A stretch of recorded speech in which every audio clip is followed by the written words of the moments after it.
but we're going to deliver the first airplane this summer, and that'll be to ANA. I'm very confident of that. And how many are we expected to be then manufacturing per year, per month? How quickly are you ramping up? Well, right now we're building 2 airplanes a month, and we'll ramp up to 10 airplanes a month by the end of 2013. But we're taking a very disciplined approach to ramping up to make sure the factory is ready, the supply chain is ready, and when we do go up in rate, it's something we can achieve. There's been a bit of a hiccup as far as the union's concerned in the U.S. about where you make all the 787s. Where does that stand right now? There's been some talk that the union isn't very happy. You want to make some of these in South Carolina away from your main production base. Yeah, we were very surprised by the NLRB ruling.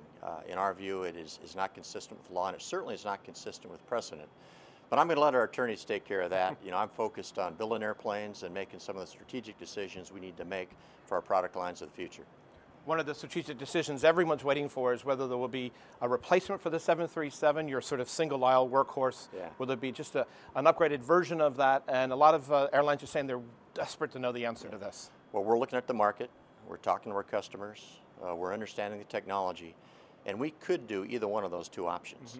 We have a design for a re-engine that's on the shelf, and that's a low-risk approach. It's taking a very good airplane and making it better. And more fuel efficient.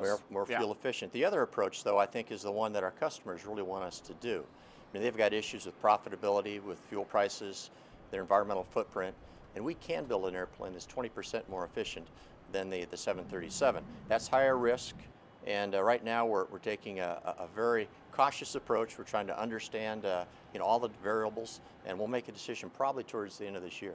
If it's a newer plane, then it's not till what, 2020 that we would see that replacement for the 737? 2019, 2020, correct.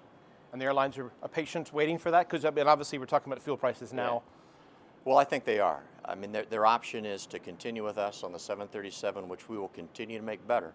And in our view, the NEO, the A320 with the re-engine, only makes that airplane as good as the one that we're currently producing. That's from your Airbus competitor, of course. That's correct. Yeah. So yeah, we think our customers will wait for that airplane. They've told us they'll wait. You're not a company that's just doing economic forecasts, but your economic forecasts that have come out have made a lot of buzz. A very positive, robust, looking for the next 2 decades. You've seen a marked increase in the number of planes sold, even from what you thought a few months ago. Well, there certainly are issues that impact the airline industry. You've got SARS, you've got volcanoes, you've got terrorisms, issues like that, fuel prices. But if we look back historically, air traffic grows by about 1.5 times world GDP.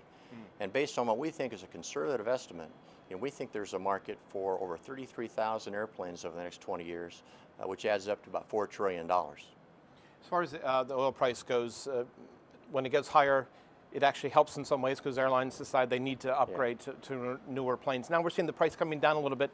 Where do you feel comfortable with the oil price, and how does that affect your decision making? Well, I don't think the trend is going to be down anytime soon. I mean, I think it's going to continue to be upward pressure on fuel prices. And that really is one of the things that we're considering in our decision. Do we want to evolve yesterday's airplane, or do we want to build an airplane for the next 50 years, knowing that the direction of fuel prices is probably up? So you're talking about the 737 again, so correct. Kind of a hint of which way you're thinking? Well, I'll tell you what, our customers will help us decide which direction to go.